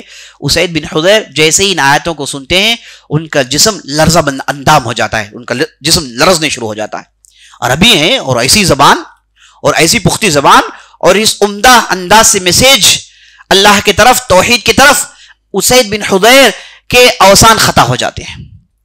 اور اس کے بعد مصعب بن عمیر کہتے ہیں کہ ہمارے درمیان یہ پیغام لے کر, یہ قرآن لے کر ایک آدمی آیا ہے جس کا نام محمد بن عبداللہ ہے, وہ ہمارے قبیلے سے ہے اور اس کی دعوت یہ ہے کہ ہم اللہ ہی کی عبادت کریں, کسی اور کی عبادت نہ کریں, کسی اور کے سامنے سر نہ جھکائیں. تو اسید بن حضیر جب اللہ کے رسول صلی اللہ علیہ وسلم کی دعوت اور مصعب بن عمیر کا اسلوب سنتے ہیں تو پورے کا پورا اسلام میں داخل ہو جاتے ہیں. اسید بن حضیر نے جب ان پوری باتیں سنی تو اسعد بن زرارہ اور مصعب بن عمیر کو دیکھ کے کہنے لگے کہ یہ جو باتیں آپ بتا رہے ہیں, اگر کوئی آدمی ان باتوں کو مان لے وہ کرتا کیا ہے, یعنی انہیں معلوم نہیں کہ اسلام میں داخل ہونا ہے, اس کے لیے کیا کرے. یہ پوچھنے کے بجائے وہ یہ کہتے ہیں کہ تم جو لوگ بات کرتے ہو اس پر اگر کوئی آدمی ایمان لا لے تو اسے کرنا کیا چاہیے. تو مصعب بن عمیر سمجھ لیتے ہیں کہ اسلام قبول کرنا چاہتے ہیں, کہتے ہیں کہ بالکل آسان ہے, آپ اٹھیے, ادھر جائیے, نہا دھو کر آئیے, ہم آپ کو نماز پڑھائیں گے, اس کے بعد کلمہ پڑھائیں گے, بس آپ ہمارے آدمی ہوں گے. کہا کہ اتنا ہی اور کچھ نہیں, کہا کہ اتنا ہی اور کچھ نہیں. تو اس کے بعد اٹھتے ہیں, نہا دھو کر آتے ہیں اور اس کے بعد انہیں کلمہ پڑھایا جاتا ہے, نماز پڑھتے ہیں تو دل و دنیا کی پورا سما بدل جاتا ہے اور اللہ ان کے دماغ میں اتنی بصارت اور اتنی بصیرت ڈال دیتا ہے کہ دین کی محبت ان کے دل میں رچ بس جاتی ہے اور فوراً کہتے ہیں کہ دیکھو بھائی, یہ بات تو ہمیں سمجھ میں آ گئی, لیکن جو شخص نے مجھے بھیجا جن کا نام سعد بن معاذ ہے, وہ قبیلے بنو عبد الاشہل کے سردار ہیں, یہ صاحب اس دعوت کو قبول کر لیں تو پورے کا پورا قبیلہ مسلمان ہو جائے گا. تو میری گزارش ہے کہ جیسے آپ لوگوں نے مجھے بتایا ویسے وہ صاحب کو بتائیں. اب وہ صاحب کو بھیجنے کی ذمہ داری میری, آپ ادھر ہی بیٹھے, ابھی جاتا ہوں میں انہیں بھیجتا ہوں. وہاں سے اسید بن حضیر نکلتے ہیں, معلوم ہے کہ سعد بن معاذ کا ریاکشن کیسے رہے گا, لیکن تیزی سے ادھر پہنچتے ہیں تو سعد بن معاذ دور سے انہیں دیکھ کر کہتے ہیں لوگوں سے کہ خدا کی قسم جو چہرہ لے کر گیا ہے وہ چہرہ لے کے واپس نہیں آیا ہے, ہو نہ ہو کہیں نہ کہیں کچھ ہو گیا ہے اس آدمی کو. اور سیدھے اسید بن حضیر آتے ہیں, وہ ایسے پیش کرتے ہیں کہ گویا کہ غصے میں ہیں اور ان دونوں پر غصے میں ہیں. اگر کہتے ہیں کہ کیسے لوگ ہیں دو لوگ, کیسی کیسی باتیں بتاتے ہیں, میں نے سب کچھ کہا لیکن سننے کے لیے تیار نہیں. اور اس کے بعد یہ ہو سکتا ہے کہ قبائل کے لڑائی کھڑے کر دیں, کیونکہ سعد بن معاذ سردار آدمی تھے, قبائل کے لڑائی سے ڈرتے تھے اور قبائل کی لڑائی کو روکنا یہ سردار کا کام تھا. تو اسید بن حضیر نے کہا کہ ان کی باتیں ایسی ہیں کہ قبائل میں جھگڑے ہو جائیں گے. تو سعد بن معاذ نے کہا اچھا ایسی بات ہے, جاؤ جا کر دیکھو آپ ادھر. تو سعد بن معاذ پھر ڈھال لے کے بڑی تیزی سے وہاں پر پہنچتے ہیں اور دیکھتے ہیں کہ دونوں بالکل سکون و اطمینان سے سمجھ لیتے ہیں کہ اسید بن حضیر نے مجھے ادھر بھیجا ہے. ان دونوں کو چہرے کے دیکھ کر سمجھ لیتے ہیں کہ اسید بن حضیر نے ادھر جو ہے مجھے چکما دیا ہے, مجھے ادھر بھیجنا تھا تو ایسی باتیں کہہ کے بھیج دیا. اور جیسے ہی ادھر پہنچے تو پھر وہی ریکارڈ, سعد بن معاذ چیختے ہیں تم نے کون بلائے, تم کون سے آدمی ہو, تم قریشی ہو, تم نے کس نے مدینہ لا لیا, تم کیسی کیسی باتیں کرتے ہو, تم بچوں کو بیوقوف بنا سکتے ہو, ہمیں بیوقوف نہیں بنا سکتے, ہم سمجھدار لوگ ہیں, ہم فلاں ہیں فلاں ہیں. اور جب وہ پوری بات کہہ کے تھک گئے تو مصعب بن عمیر نے کہا کہ کیوں نہ ایسا ہو کہ جیسے ہم نے آپ کی پوری بات سنی آپ بھی ہماری پوری بات سن لیں, اور اس کے بعد آپ تو سردار آدمی ہیں, آپ کو معلوم ہے کہ کیا سچ ہے کیا غلط ہے, آپ تو فرق کر سکتے ہیں, تو آپ کر لیجئے. اگر آپ سمجھتے ہیں کہ ہماری بات میں کچھ دم ہے تو قبول کر لیں, اگر نہیں ہے تو ہم چھوڑ دیتے ہیں علاقہ. تو سعد بن معاذ نے کہا کہ کیا کرنا ہے, کہا کہ بیٹھ جائیے. تو سعد بن معاذ نے ڈھال گاڑا اور بالکل اسی جگہ بیٹھ گئے جہاں اسید بن حضیر تھے. مصعب بن عمیر بعد میں کہتے ہیں کہ اس آدمی کا جیسے میں نے چہرہ دیکھا سمجھ لیا کہ آدمی مسلمان ہونے والا ہے, اس کے علاوہ کوئی چارہ نہیں, ایسا اچھا آدمی اسلام سے دور ہو نہیں سکتا. تو سعد بن معاذ بازو بیٹھے تو پھر قرآن کی آیتوں کی تلاوت ہوئی. سعد بن معاذ کے اندر لرزہ طاری ہو گیا, کہا کہ ایسا کلام, پھر کہا کہ یہ کلام لے کر آئے ہیں محمد بن عبداللہ الہاشمی جو مکے میں رہتے ہیں. ہم لوگوں نے ان پر ایمان لایا, لیکن بعض ایسے خود غرض لوگ ہیں جو انہیں قبول کرنا نہیں چاہتے, ان کے دین کو روکنا چاہتے ہیں, اور یہ جو دعوت دینا چاہتے ہیں ان کے تعلق سے لوگوں کو بدظن کرتے ہیں، انہیں ڈی فیم کرنے کی کوشش کرتے ہیں. یہی خبریں آپ کو پہنچی ہیں سعد بن معاذ، ورنہ ہم تو اچھے لوگ ہیں، ہم تو امن امان پسند کرتے ہیں. تو سعد بن معاذ نے بالکل کہا اچھا یہ جو تم بات کرتے ہو اسے قبول آدمی کر لے تو کیا کرنا چاہیے؟ کہا کہ اسے کچھ بھی نہیں کرنا چاہیے، اسے تو نہا دھو کر کلمہ شہادت پڑھنا ہے اور اس کے بعد نماز ہمارے ساتھ پڑھنی ہے، بس اس کے علاوہ کچھ اور نہیں. کہا کہ اتنا ہی اور کچھ نہیں، کہا اتنا ہی اور کچھ نہیں. اس کے بعد سعد بن معاذ کو نہلاتے ہیں، کلمہ شہادت پڑھاتے ہیں، اور نماز پڑھنے کے بعد سعد بن معاذ کا دل بدل جاتا ہے. عزیز ساتھیو، جب بھی آدمی اسلام قبول کرتا ہے اس کے لیے اسلام میں قانون یہ ہے کہ اس آدمی کو نہلایا جائے، دھلایا جائے اور اسے نماز پڑھائی جائے، کلمہ شہادت پڑھائی جائے، کیونکہ جب ایسا ہو جاتا ہے تو وہ شرک کی نحوست سے باہر آ جاتا ہے اور بتوں کی محبت، غیر اللہ کی محبت اس کے دل سے نکل جاتی ہے. کلمہ شہادت پڑھتا ہے، نماز پڑھتا ہے تو دل میں ایمان بیٹھ جاتا ہے اور دنیا دل کی بدل جاتی ہے. تو سعد بن معاذ کے ساتھ ایسا ہی ہوا.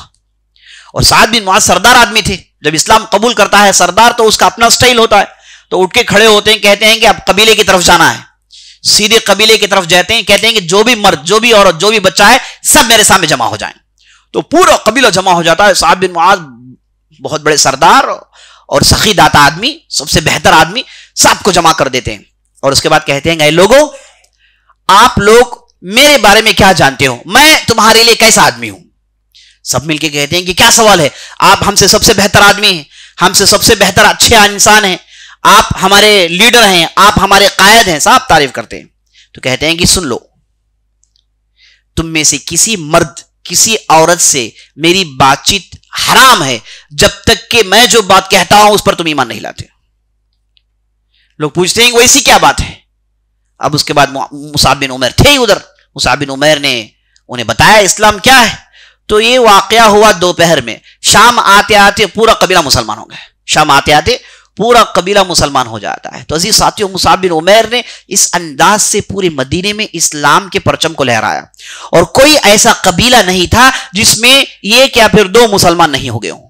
اور ان کا پریزنس مدینے میں 1 سال سے زیادہ نہیں تھا، اور پورے مدینے میں اسلام کی محبت کو پھیلا دیتے ہیں اور پورے لوگ اسلام کو قبول کرنے کے لیے تیار ہو جاتے ہیں. تو جیسے ہی دوسرا سال آتا ہے، حج کا موقع آتا ہے، تو 72 لوگ 72 لوگ مصعب بن عمیر کی قیادت میں مکہ پہنچتے ہیں حج کرنے کے لیے. تو مصعب بن عمیر اپنے ساتھ بہترین لوگوں کو لائے ہیں. کون لوگ آئے؟ بڑے بڑے لوگ. اس میں معاذ بن جبل ہے، اس میں زید بن ثابت ہیں، جتنے بھی بڑے صحابہ کے نام آپ سنتے ہیں سب اس میں داخل ہیں. سب کو لے کر نبی صلی اللہ علیہ وسلم سے ملاقات کرتے ہیں. تو نبی صلی اللہ علیہ وسلم مصعب بن عمیر کی اس کامیابی کو دیکھ کر بہت خوش ہوتے ہیں اور مصعب بن عمیر کے لیے دعا کرتے ہیں. اس کے بعد مصعب بن عمیر مکے میں رہتے ہیں. ان کی والدہ کو خبر پہنچتی ہے کہ مصعب بن عمیر مکہ آئے ہیں. تو یہ مصعب بن عمیر کو کہلوا بھیجتی ہے کہ یا عاق، اے نافرمان، تو ہمارے اس بستی میں آتا ہے جس میں ہوں، اور ہم سے ملے بغیر تو جاتا ہے، محمد سے ملاقات کرتا ہے. تو مصعب بن عمیر نے واپس جواب دیا کہ مجھے زیبا نہیں دیتا کہ محمد صلی اللہ علیہ وسلم کو چھوڑ کر کسی دوسرے کے پاس سے میری زیارت کا آغاز کروں، تو اس لیے میں ان کے پاس آ گیا. تو اس کے بعد ان کی والدہ غصے میں رہتی ہے، وہ آخر تک مسلمان نہیں ہوتی. آخر کار ان کی غصے میں نرمی آ جاتی ہے لیکن مسلمان نہیں ہوتی. اللہ کے ہاتھ میں ہدایت جسے دینا چاہتا ہے وہ دیتا ہے. تو عزیز ساتھیوں، یہ واقعہ ہوا 13ویں بعثت نبوی، 13 پروفیٹ. اس کے بعد نبی صلی اللہ علیہ وسلم ہجرت کر کے مدینہ چلے جاتے ہیں. سب سے پہلے ہجرت کرنے والے ابو سلمہ تھے. اس کے بعد 1 آدمی 2 آدمی مدینہ جانا شروع کرتے ہیں، اور عمر بن خطاب گئے تو اپنے ساتھ 20 لوگوں کو لے کر گیا، اور اس طریقے سے لوگ بڑی تعداد میں ہجرت کر کے مدینہ پہنچ جاتے ہیں. اور مدینہ پہنچتے ہیں، آپ جانتے ہیں تفصیل کیا ہے. وہاں پر بدر کی لڑائی ہوتی ہے. وہاں پر مصعب بن عمیر کا ایک بہت ہی بہترین موقف ہے جو میں آپ کے سامنے ذکر کرنا چاہتا ہوں. لڑائی ہوئی، ہم جانتے ہیں، اور گھمسان کی لڑائی ہوئی، اور اللہ نے مسلمانوں کی عزت دی. خون ریز معرکہ تھا. مسلمانوں میں 14 شہید کر دیے جاتے ہیں، اور مسلمانوں میں 14 شہید کر دیے جاتے ہیں، اور مشرکین کی بہت بڑی تعداد غلام بنا لی جاتی ہے. جو غلام بنائے گئے ان میں ایک صاحب تھے جن کا نام ابو عزیز بن عمیر. یہ مصعب بن عمیر کے بھائی تھے. انہیں ایک انصاری صحابی نے پکڑا اور ان کے ہاتھوں کو باندھ رہے تھے، چونکہ غلام بن گئے، قیدی ہیں، ان کے ہاتھوں کو باندھ رہے تھے. تو وہاں سے مصعب بن عمیر کا گزر ہوتا ہے. مصعب بن عمیر جیسے ہی ابو عزیز اپنے بھائی کو دیکھتے ہیں وہ انصاری صحابی سے کہتے ہیں کہ یہ صاحب کو کس کے باندھنا، ان کی والدہ بہت مالدار ہے، انہیں بچانے کے لیے بہت زیادہ فدیہ دے سکتی ہے، یہ صاحب کو کس کے باندھنا۔ تو ابو عزیز کہتے ہیں کہ اے میرے بھائی، اے مصعب، یہ ہے تمہاری وصیت میرے لیے۔ تو مصعب بن عمیر کہتے ہیں کہ تم میرے بھائی نہیں ہو، یہ جو انصاری تمہیں باندھ رہے ہیں یہ میرا بھائی ہے، تم میرے بھائی ہوتے تو مجھے ختم کرنے کے لیے میدان میں نہیں آتے، میرے دین کو ختم کرنے کے لیے تلوار لے کر میدان میں نہیں آتے۔ تو بدر کی ایسی لڑائی ایسی ساتھیوں جہاں پر بیٹے نے باپ کو مارا، کافر باپ کو، اور بھتیجے نے چچا کو قتل کیا، بھانجے نے ماموں کو قتل کیا، بھائی نے بھائی کو قتل کیا، وہ اس وجہ سے کہ یہاں پر حق ہے اور یہاں پر باطل ہے، یہاں پر توحید کی دعوت ہے، یہاں پر شرک کے رسوم و رواج ہے، یہاں پر اللہ کے رسول کی اتباع ہے، یہاں پر بتوں سے لو لگائے بیٹھے ہیں۔ تو عزیز ساتھیوں، یہ بدر کی لڑائی جسے الفرقان کہا جاتا ہے، جس میں دودھ کا دودھ پانی کا پانی کیا گیا، اس میں مصعب بن عمیر کا ایک مشہور موقف رہا۔ اس کے بعد چند دنوں کے بعد لڑائی ہوئی، احد کی لڑائی۔ اب یہ لڑائی ہم جانتے ہیں، آپ صلی اللہ علیہ وسلم نے شروع میں رائے دی کہ اس لڑائی لڑنے کے لیے ہم مدینے میں رہیں گے، اور جو مشرکین حملہ کریں گے ہم مدینے میں رہتے ہوئے ان پر حملہ کریں گے۔ لیکن عام صحابہ کی رائے تھی کہ نہیں، ہم مدینے کے باہر جائیں گے اور مشرکین کا مقابلہ کھلی میدان میں کریں گے۔ تو اس کے بعد آپ صلی اللہ علیہ وسلم نے لوگوں کی رائے کو مانا، میجارٹی کو مانا، اور اپنے ساتھ اصحاب کو لے کر احد کے میدان میں پہنچتے ہیں۔ اور احد کے میدان میں آپ صلی اللہ علیہ وسلم نے صف بندی کی، اور راستے میں 300 منافقین مسلمانوں کے لشکر کو چھوڑ دیتے ہیں۔ مسلمان کا لشکر شروع میں 1000 کی اس کی نفری تھی، تعداد تھی، اور جب 300 لوگ اس سے نکل گئے تو صرف 700 لوگ باقی تھے، اور یہ 700 لوگ احد کے میدان میں پہنچتے ہیں۔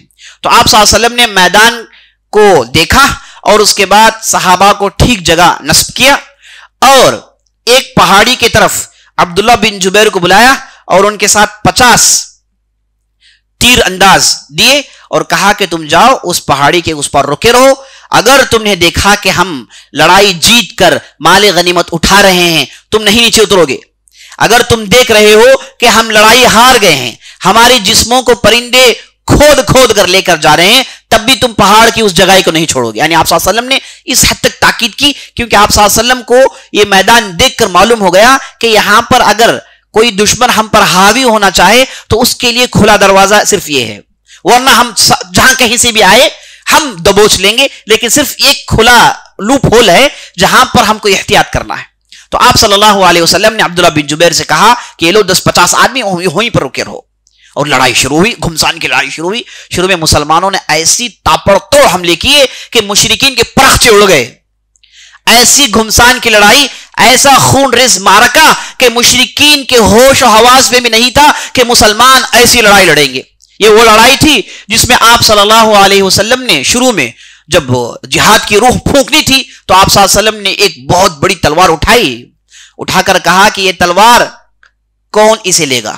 تو وہاں سے علی بن ابی طالب لپکے، وہاں سے زبیر بن عوام لپکے، سب لپک کے کہا کہ یا رسول اللہ آپ دے دیجئے۔ تو وہاں پر ابو دجانہ ایک انصاری صحابی تھے، وہ آگے آ کر کہنے لگے یا رسول اللہ اس تلوار کا کیا حق ہے؟ آپ دے رہے ہیں تو اس کا کچھ معنی ہے، تو آپ کیا ایکسپیکٹ کر رہے ہیں کہ ہم کیا کریں؟ تو نبی صلی اللہ علیہ وسلم نے کہا کہ یہ تلوار لینے کے بعد تمہیں سیدھے مشرکین کے چہروں کو توڑنا ہے، اس تلوار کو ان کے جسموں میں توڑنا ہے، یہی اس کا حق ہے، کیا تم ادا کرو گے؟ ابو دجانہ کہتے ہیں یا رسول اللہ میں اس کے لیے تیار ہوں۔ تو نبی صلی اللہ علیہ وسلم علی بن ابی طالب کو چھوڑتے ہیں، زبیر بن عوام کو چھوڑتے ہیں، سعد بن ابی وقاص کو چھوڑتے ہیں، بڑے بڑے سرغنوں کو چھوڑتے ہیں، ابو دجانہ کے ہاتھ میں تلوار سونپ دیتے ہیں۔ زبیر بن عوام کو کافی تکلیف ہوتی ہے، کہتے ہیں کہ میں موجود ہوں، میری موجودگی میں آپ نے تلوار ابو دجانہ کو دے دیا۔ تو زبیر بن عوام ابو دجانہ کے پیچھے پڑ جاتے ہیں دیکھنے کے لیے کہیں کچھ ہے معاملہ اس کے اندر۔ تو ابو دجانہ نے جیسے ہی تلوار لی تو انہوں نے ایک پٹی باندھ دی، اور انصار کو معلوم ہے کہ ابو دجانہ جب پٹی باندھتے ہیں تو آخری دم تک لڑیں گے، موت تک لڑیں گے، یہ معنی ہے ابو دجانہ جب بھی پٹی باندھتے ہیں تو تلوار لیتے ہیں، ماتھے میں پٹی باندھ لیتے ہیں۔ تو انصار نے اللہ اکبر کہا کہ اب وہ کچھ ہونے والا ہے جو اس سے پہلے نہیں ہوا۔ یہ کہہ کے ابو دجانہ صفوں کے صف الٹنا شروع کر دیتے ہیں، مشرکین کو وہ کاری ضرب لگاتے ہیں، کسی کا سر اڑ رہا ہے، کسی کا کھاندا اڑ رہا ہے، تو کسی کی پنڈلی اڑ رہی ہے۔ تو زبیر بن عوام جو ان کے پیچھے پڑے تھے دیکھنے کے لیے آخر انہیں تلوار کیوں دی گئی، تو زبیر بن عوام بعد میں کہتے ہیں کہ واقعی ابو دجانہ نے تلوار کا حق ادا کیا، مار کے اس تلوار کو توڑ دیا، مار کے اس تلوار کو توڑ دیا۔ ایسا خون ریز معرکہ شروع میں ہوا تو مسلمان لگ بھگ میدان میں حاوی ہو گئے، اللہ نے لگ بھگ انہیں جیت دے دی، لیکن ان تیر اندازوں نے غلطی کی. آپ صلی اللہ علیہ وسلم کی مخالفت ہوئی. وہ تیر اندازوں نے دیکھا کہ اب پورا میدان مسلمانوں نے روند لیا ہے، اب کون ہے مقابلہ کرنے کے لیے. اب وہ وہاں سے نیچے اترتے ہیں. عبداللہ بن جبیر کہتے ہیں کہ نہیں، وہ چونکہ امیر تھے، کہا کہ کوئی نہیں اترے گا. دوسروں نے کہا کہ نہیں، اب تو لڑائی جیت چکے ہیں. تو لگ بھگ 40 کی نفریں نیچے اتر جاتی ہے اور 10 تیر انداز عبداللہ بن جبیر کے پاس رہتے ہیں. اور جیسی چھوٹی تعداد کو، خالد بن ولید اس وقت مسلمان نہیں ہوئے تھے، جب انہوں نے دیکھا کہ ان کی چھوٹی تعداد ہے اوپر، تو اس علاقے سے اپنے لوگوں کو لے کر اترتے ہیں اور ان 10 کو شہید کرتے ہیں، اور اس کے بعد بڑی تیزی سے مسلمانوں کے صفوں میں گھس جاتے ہیں. اب جب مسلمان دیکھے کہ ان کے پیچھے سے اچانک حملہ ہو گیا ہے، تو انہیں شروع میں چند لمحوں کے لیے کیا ہو رہا ہے سمجھ میں نہیں آیا. تو مشرکین نے اس وقت کو استعمال کیا اور بڑی آسانی سے مسلمانوں کے پیٹ میں انہوں نے خنجر کھوپ دی. اور یہ جو لڑائی جیتی ہوئی لڑائی تھی، یہ گویا کہ مسلمان اس لڑائی کو ہار رہے ہیں. یہ معاملہ یہاں تک پہنچ جاتا ہے. معاملہ یہاں تک پہنچ جاتا ہے کہ آپ صلی اللہ علیہ وسلم کے آس پاس کوئی ہے ہی نہیں. آپ صلی اللہ علیہ وسلم اکیلے ہیں اور لوگوں کو بلا رہے ہیں. اور بعض لوگ جنہیں چونکہ لڑائی سمجھ میں نہیں آ رہی تھی، تو وہ میدان چھوڑ کے بھاگنے لگے. بہت بڑی تعداد میدان سے بھاگنے لگی. اور آپ صلی اللہ علیہ وسلم جو اکیلے کھڑ گئے تھے، جب آپ صلی اللہ علیہ وسلم نے کہا کہ میں محمد بن عبداللہ ہوں، جب چیخ لگائی تو بعض صحابہ آپ صلی اللہ علیہ وسلم کی خدمت میں آ گئے. 9 لوگ آئے تھے، اس میں 7 انصار تھے اور 2 مہاجر تھے. اور جب آپ صلی اللہ علیہ وسلم کے پاس صرف 9 لوگ تھے اور آپ صلی اللہ علیہ وسلم کی آواز جب مشرکین نے سنی، تو پوری مشرکین کی تعداد آپ صلی اللہ علیہ وسلم پر ٹوٹ پڑی. اب اس وقت ابو دجانہ اور اس کے بعد سعد بن ابی وقاص اور ابی طلحہ، یہ جو انصاری صحابہ تھے، انہوں نے ایسی داد و شجاعت دی اور ایسی لڑائی لڑی کہ آپ صلی اللہ علیہ وسلم نے کہا کہ تم لوگوں پر جنت واجب ہو گئی، تم لوگوں نے تم پر جنت واجب کر لی. ایسی گھمسان کی لڑائی، کئی 100 کی تعداد ہے اور صرف 9 مقابلہ کر رہے ہیں. اور 7 انصار دیکھتے ہی دیکھتے جام شہادت پی جاتے ہیں اور صرف 2 باقی رہ جاتے ہیں. اس میں ابی طلحہ اور ابو دجانہ آپ صلی اللہ علیہ وسلم کے پیچھے کھڑ گئے اور انہوں نے اپنی پیٹ مشرکین کو دے دی. مشرکین نے اتنے تیر مارے کہ تھک گئے، لیکن ابو دجانہ نیچے نہیں گرے، آپ صلی اللہ علیہ وسلم کی حفاظت کرتے رہے. اور وہاں پر ایک ظالم جس کا نام ابن ابی قمیعہ تھا، وہ آگے بڑھ کے آپ صلی اللہ علیہ وسلم کے چہرے میں مارتا ہے، تو آپ صلی اللہ علیہ وسلم کی دانت، یہ جو آگے والی دانت ہے، یہ دانت نیچے گر جاتی ہے اور آپ صلی اللہ علیہ وسلم کے چہرے میں زخم نکل آتا ہے اور خون نکل آتا ہے. تو اس وقت آپ صلی اللہ علیہ وسلم اس خون کو پوچھتے ہوئے کہتے ہیں کہ اس قوم کی فلاح کیسے ہوگی جو اس کے نبی پر ایسا حملہ کرے. تو ہوا یہ کہ ان دونوں نے مشرکین کا ایسا مقابلہ کیا اور اس کے بعد ابوبکر صدیق آئے اور بعض لوگوں کے دل بدل کے وہ بڑی تیزی سے آپ صلی اللہ علیہ وسلم کے پاس آ گئے. تو نبی صلی اللہ علیہ وسلم کی جان کو بچایا گیا. اس لڑائی میں اچانک یہ اعلان ہوا کہ ہم نے محمد کو قتل کر لیا. مشرکین نے چیخ لگائی کہ ہم نے محمد کو قتل کر لیا. تو یہ جو قتل کا پیغام تھا یا پھر اعلان تھا، جیسے ہی مسلمان مجاہدین نے سنا، ان کے دل برداشتہ ہو گئے. انہوں نے کہا کہ محمد کا اگر قتل ہو جائے صلی اللہ علیہ وسلم، پر لڑائی کس بات کی؟ تو بعض لوگوں نے تلوار پھینکی اور پہاڑوں کی طرف جانے لگے. وہاں پر انس بن نضر نامی ایک بہت بڑے صحابی تھے، وہ بڑی تیزی سے دوڑتے ہوئے آئے. ان لوگوں سے کہا کہ جس چیز کے لیے، جس ناموس کے لیے محمد نے اپنی جان دے دی صلی اللہ علیہ وسلم، تم زندہ رہ کے کیا کرو گے؟ چلو، جس کے لیے نبی نے جان دے دی ہم بھی اس کے لیے جان دے دیں گے. اس کے بعد وہ بہت بڑی تعداد لے کر پہنچتے ہیں اور اس کے بعد وہاں پر لڑائی جو بہت ہی خراب ہونے والی تھی، وہاں پر اسے ایک حد تک بیلنس کیا جاتا ہے. یہ جو اعلان ہوا تھا نبی صلی اللہ علیہ وسلم قتل کر دیے گئے، وہ اصل میں ہوا یہ تھا کہ یہ ایک ظالم جس کا نام ابن قمیعہ تھا، یہ مصعب بن عمیر پر ٹوٹ پڑا. مصعب بن عمیر اس لڑائی میں آئے تھے چونکہ وہ عبدری بنو عبدالدار قبیلے سے ان کا تعلق تھا، جو قریش کا ایک اہم شاخ ہے. یہ قبیلے کی ذمہ داری تھی کہ لڑائی کے میدان میں یہ قریش کے علم کو، قریش کے جھنڈوں کو تھامتے تھے. تو آپ صلی اللہ علیہ وسلم نے مصعب بن عمیر کو بھی یہی ذمہ داری دی، کہا کہ تم ہمارے مسلمانوں کے جھنڈوں کو تھامو گے.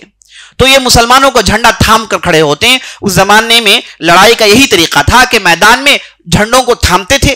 مانا یہ کہ جھنڈے کھڑے ہوئے ہیں تو لڑائی جیت رہے ہیں، اگر جھنڈے گر گئے تو مانا یہ کہ مخالف ڈر گئے ہیں، ان کے پیر اکھڑ گئے ہیں، اب وہ میدان چھوڑ رہے ہیں.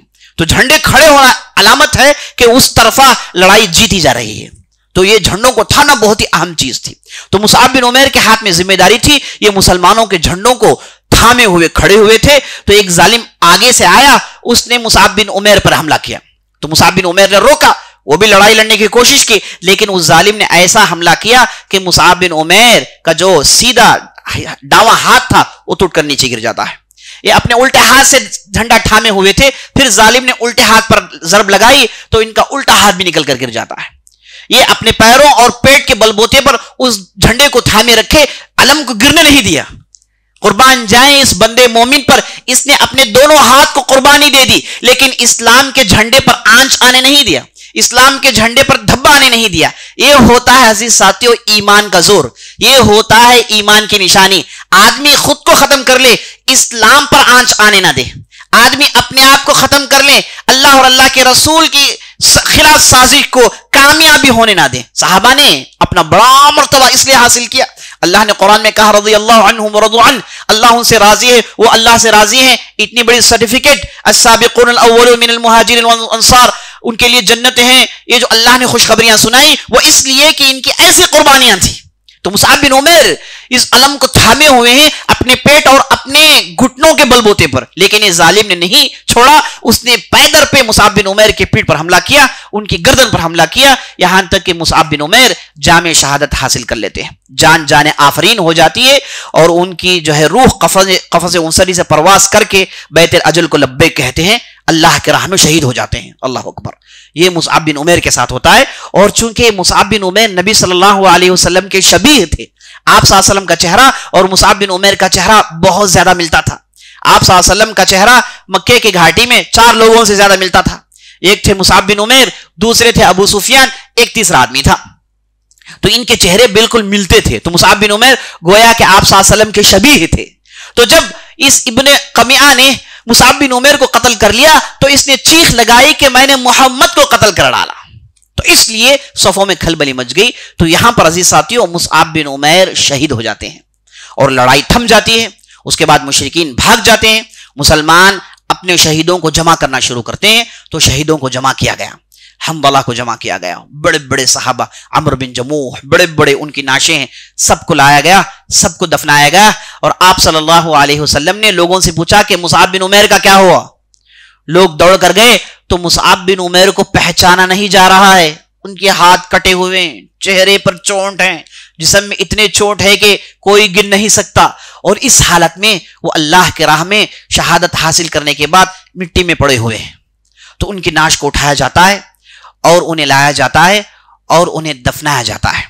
تو جب دفنایا گیا عزیز ساتھیوں، عجیب و غریب واقعہ پیش آیا، چونکہ اس زمانے میں مسلمان غریب تھے، مسلمان ابھی مشرکین کے شکنجوں سے بھرپور باہر نہیں آئے تھے، مشرکین چاروں طرف سے مسلمانوں پر ٹوٹ پڑ رہے تھے، یہ ان کی کوشش تھی۔ اس کے بعد احزاب دیکھیں گے، اور جب خیبر کی لڑائی ہوئی اور فتح مکہ ہوا تو اس کے بعد مسلمانوں کے ہاتھ کھلے۔ اس سے پہلے کا زمانہ بڑا ہی سنگین زمانہ تھا، مدینہ میں آنے کے باوجود بھی آسان حالات نہیں تھے، تو غریبی اتنی تھی مسلمانوں میں کہ بھوکماری عام تھی۔ تو مصعب بن عمیر کو جب کفنایا گیا، ان کے نعش کو جب لایا گیا، تو انہیں کفن دینے کے لیے جو کپڑا مہیا ہوا، اس کپڑے سے جب انہیں کفنایا جاتا تو ان کے چہرے کو ڈھانکا جاتا تو ان کے پیر کھل جاتے، اور ان کے پیروں کو ڈھانکا جاتا تو چہرہ کھل جاتا۔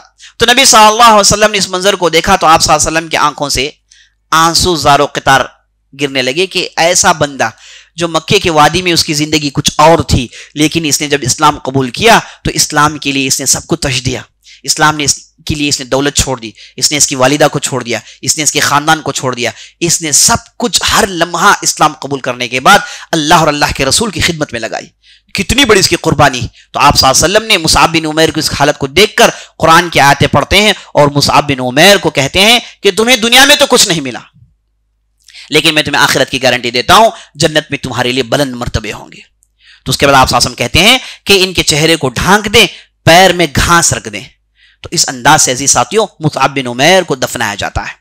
اور خباب بن ارد کی روایت بخاری میں ہے، خباب بن ارد وہ بھی بہت بڑے مجاہد تھے، جب ان سے پوچھا گیا کہ مہاجرین انصار کے کیسی حالات ہوتی تھی تو اس وقت انہوں نے ایک بہت ہی زبردست بات بتائی، مصعب بن عمیر کا ذکر کیا، کہا کہ ہم جب اسلام قبول کیے آسان حالات نہیں تھے، اور ہم لوگوں میں جن لوگوں نے اسلام قبول کی ان کی 2 قسمیں ہو گئی، ایک اسلام پھل پھولنے کے بعد زندہ رہے، انہوں نے جو محنت کی اس کے پھل انہوں نے توڑے، لیکن بعض ایسے افراد تھے جو صرف محنت جب چل رہی تھی ساتھ تھے، جب پھل توڑنے کا موقع آیا دنیا سے انہیں ایک چونی اٹھنی نہیں ملی، دنیا سے کوئی چیز نہیں ملی، اور اللہ سے جا ملے، اور اللہ کے پاس ان کے لیے بہت بڑے انتظامات ہیں، کہتے ہیں کہ ان لوگوں میں سے مصعب بن عمیر ہیں جنہوں نے پوری محنت کی لیکن دنیا میں انہیں کچھ نہیں ملا. اشارہ اس طرف ہے بعض صحابہ جو اسلام قبول کیے، بعد جب اسلام پھل پھول گیا تھا انہیں ڈھیر سارا مال ملتا تھا، مال غنیمت کے طور پر، لیکن مصعب بن عمیر کو کچھ نہیں ملا. انہوں نے تو صرف اللہ کے راہ میں قربانی دی، کچھ واپس نہیں ملا.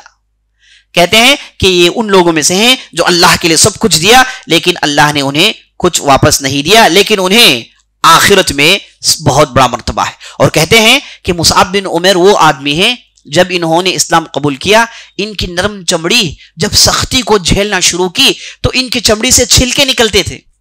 کہتے ہیں کہ میں نے انہیں دیکھا کہ ان کے جسم میں سے چھلکے گر رہے ہیں، جیسے سانپ اپنا چھلکا چھوڑتا ہے ویسے ان کے جسم سے چھلکے نکلتے تھے، کیونکہ وہ سختی جب انہوں نے جھیلا تو ان کا جسم انہیں سپورٹ نہیں کر رہا تھا.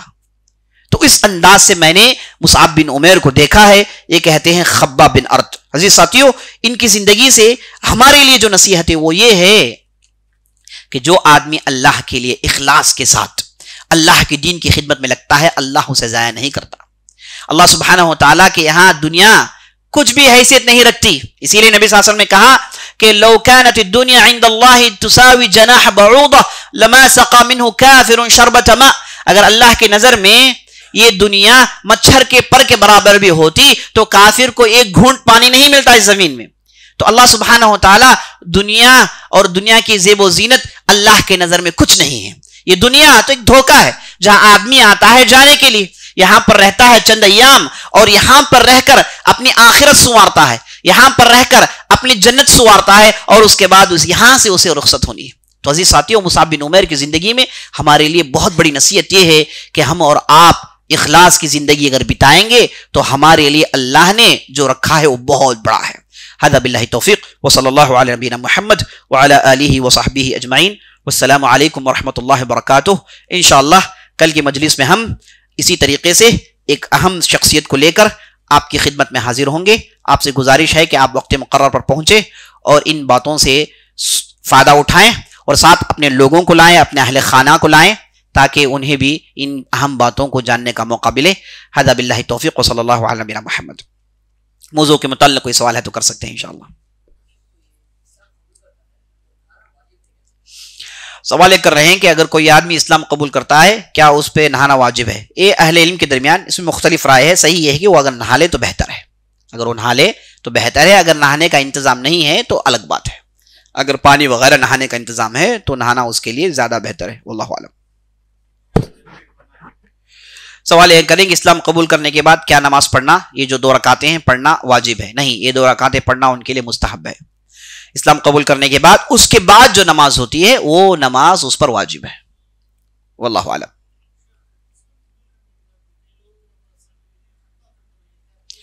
سوال یہ کر رہے ہیں کہ بعض لوگ اسلام قبول کرنے کے بعد انہیں ختنہ کیا جاتا ہے، کیا یہ صحیح ہے؟ یاد رکھ لیجئے ختنہ کرنا واجب ہے، ختنہ کرنا واجب ہے.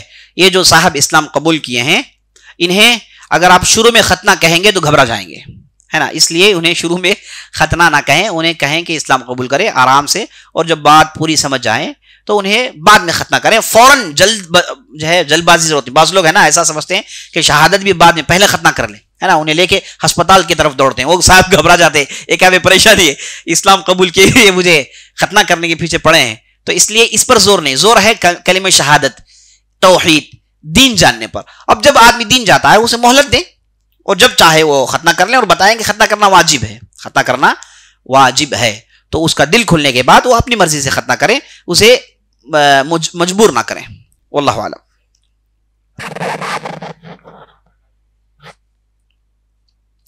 ایک مشہور تاریخی سوال کر رہے ہیں. سوال یہ ہے کہ کیا تراویح 8 رکعتیں ہیں 20 رکعتیں؟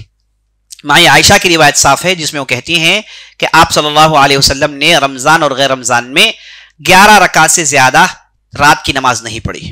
تو جو لوگ اس حدیث میں عمل کرنا چاہتے ہیں وہ بہت ہی بہتر ہے، بہت ہی بہتر ہے. لیکن دوسری روایتوں میں ایسی باتیں ہم کو معلوم ہوتی ہیں جن میں آدمی اگر زیادہ پڑھنا چاہے تو اس کے لیے چھوٹ ہے. جیسے موسیٰ احمد کی روایت ہے جس میں آپ صاحب نے کہا کہ آدمی 2 نمازیں پڑھتے جائیں، اگر اسے صبح ہونے کا ڈر آ جائے تو 1 رکعت وتر پڑھ لیں. تو 2 زیادہ پڑھنے کی آپ صلی اللہ علیہ وسلم نے اجازت دی. دونوں آپ کے سامنے، اگر آپ چاہیں تو 8 رکعت پڑھیں اور 11 رکعت پڑھیں. اور یہ 8-11 رکعت جو آپ صلی اللہ علیہ وسلم کی ہوتی تھی، مائی عائشہ کہتی ہیں لا تسأل عن حسنہن وطولہن، اس کی خوبصورتی اور اس کی لمبائی کے بارے میں مت پوچھو. بہت ہی خوبصورت آپ صلی اللہ علیہ وسلم کی تہجد کی نماز، رات کی نماز ہوتی تھی. تو اگر کوئی آدمی اسی طرز پر عمل کرنا چاہتا ہے تو بہت اچھی بات ہے.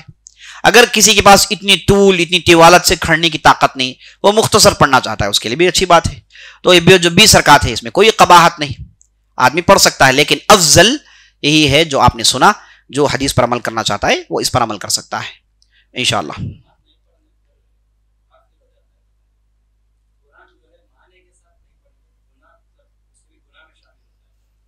سوال یہ کر رہے ہیں کہ اگر کوئی آدمی قرآن بغیر معنی کے پڑھتا ہے تو کیا وہ گنہگار ہے، یا پھر معنی جاننے کی کوشش نہیں کرتا کیا وہ گنہگار ہے؟ ہاں گنہگار ہے، کیونکہ قرآن اللہ کا کلام ہے. اس میں سورہ فاتحہ ہم کو نماز میں پڑھنا ہے، اور اس کے بعد قرآن یہ اللہ کا کلام، اسے ہمیں سمجھنا چاہیے. اللہ نے ہماری طرف اس کتاب کو نازل کیے اور ہم اسے سمجھنے کی نہیں کوشش کریں گے، اس پر عمل کرنے کی نہیں کوشش کریں گے تو گنہگار ہوں گے ہی، اس میں کوئی شک نہیں. واللہ اعلم.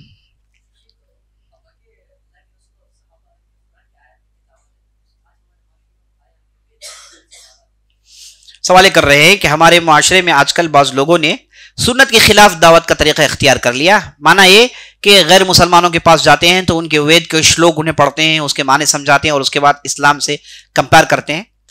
عزیز ساتھیو، یہ جو کمپیریٹیو سٹڈی ہے دوسرے مذاہب اور اسلام سے جو کمپیئر کرنا ہے، یہ اس کے بعض ایکسپرٹس ہیں اور یہ بالکل بعد کا مرحلہ ہے.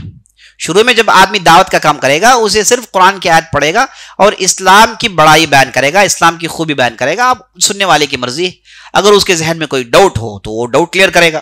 شروع میں ہی کمپیریٹیو شروع کرنا یہ بالکل سنت کے خلاف طریقہ ہے، ایسا نہیں ہونا چاہیے. لیکن کوئی بندہ یہ کرنا چاہتا ہے، غیر مسلمان، وہ اسلام کو تحقیق کرنا چاہتا ہے تو اسے کوئی ایکسپرٹ اس میدان کا اسے ڈیل کرے گا، یہی صحیح طریقہ ہے. واللہ اعلم.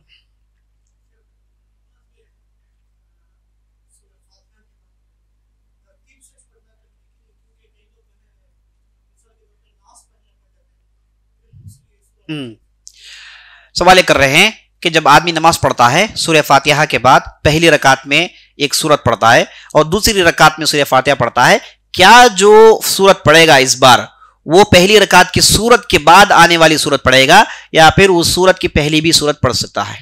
معنی یہ کہ قرآن کے اندر جو سورتوں کی جو ترتیب ہے اسی ترتیب کو نماز پڑھتے وقت فالو کرے گا یا پھر آگے پیچھے ہو سکتا ہے؟ صحیح بات ہے کہ آگے پیچھے ہو سکتا ہے، اس میں کوئی مسئلہ نہیں، آگے پیچھے ہو سکتا ہے، اس میں کوئی مسئلہ نہیں. اگرچہ کہ بعض علماء نے مکروہ کہا ہے ایسا کرنا، قرآن کی ترتیب کو فالو کرنا بہتر کہا ہے، لیکن نبی صلی اللہ علیہ وسلم خود ثابت ہے کہ آپ صلی اللہ علیہ وسلم نے کئی ایک مرتبہ ترتیب کو آگے پیچھے کیا ہے. ایک مرتبہ سورہ نساء پڑھا پھر آل عمران پڑھایا، تو آپ صلی اللہ علیہ وسلم سے خود یہ ثابت ہے کہ آپ صلی اللہ علیہ وسلم نے اس ترتیب کو آگے پیچھے کیا ہے. تو ترتیب کو آگے پیچھے کرنے کی اجازت ہے، لیکن بہتر یہ ہے کہ ترتیب کو آدمی فالو کرے. واللہ اعلم. سبحانک اللہ. کوئی بات نہیں.